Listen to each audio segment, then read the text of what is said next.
Welcome to the Thinking Republic. Today's show is about voting online.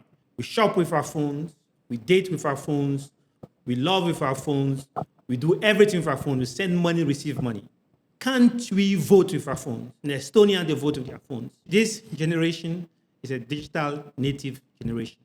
We must vote with our phone at some point in time. Are you ready or not? Is it the right time or not? Am I right? Jimendia Felix, a level 400 student at the University of Ghana, and I'm reading Information Studies and History. Thank you. To my left, Eric Baminu, a level 400 student of the University of Ghana. I read sociology and music. Thank you. I believe that Ghana as a country over the past decade have made significant strides in our digital system. We've seen, administrations upon administrations try as much as possible to improve our country in a digital way. Look at our government institutions, at the ports, many of them have turned into paperless, the passport office and all those things.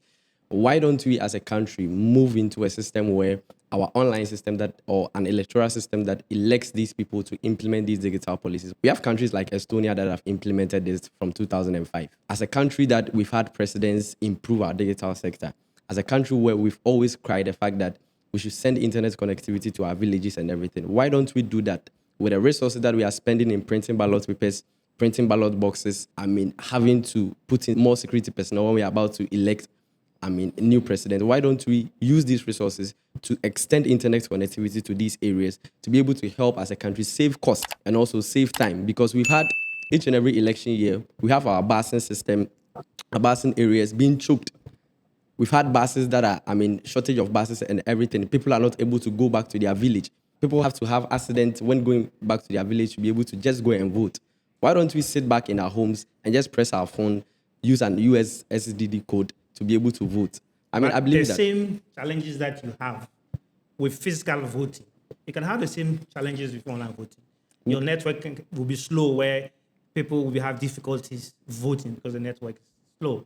that is why, as a country, in doing this, we would obviously improve systems. Each and every administration have added to our fiber optic. The resources that we are spending in building, in printing ballot papers, in getting ballot boxes, and putting in our security personnel, why don't we channel those resources to be able to improve on network connectivity, to be able to improve on internet connectivity to our villages and to other places?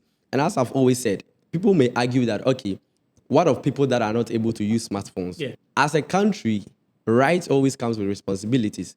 Even with a ballot system, if you do not decide to go out there to go and register to have an ID card, even though you have the right to vote, you wouldn't be allowed to vote. But you cannot vote without a phone or a computer. Or do you have to go to somebody's phone and vote? That is why I'm saying that if you are a citizen who is interested in electing a leader, just as the ballot system comes with a responsibility of you going out there to elect, this should also come with a responsibility of owning a phone, So not in just order a to smartphone. vote, you must buy a phone. You are adding difficulties, impediment in the way of a voter. That is not impediment. With the ballot system I'm as well, unemployed. I don't have money. How do I buy a phone to vote? same unemployed people would face the same situation of having to board a car to go back to their village. Same cost. So then Same risk. You get people not voting. With the ballot system, we still have a lot of people not voting. This year alone, we had over 3 to 5 million people deciding not to vote. Same ballot you system. think, And I believe that most of it had to do with the fact that when you speak to those that work with political parties, they will tell you that they had issue with busing. People were calling, they were not able to get them. Why? Because they want to go back to their village. Meanwhile, they could have sat here in Accra, even though they registered even on their phone to vote in Bunkrugu. They can sit here in Accra and still vote without having to depend on any political party. And that could even, the busing system by political parties even influences people vote.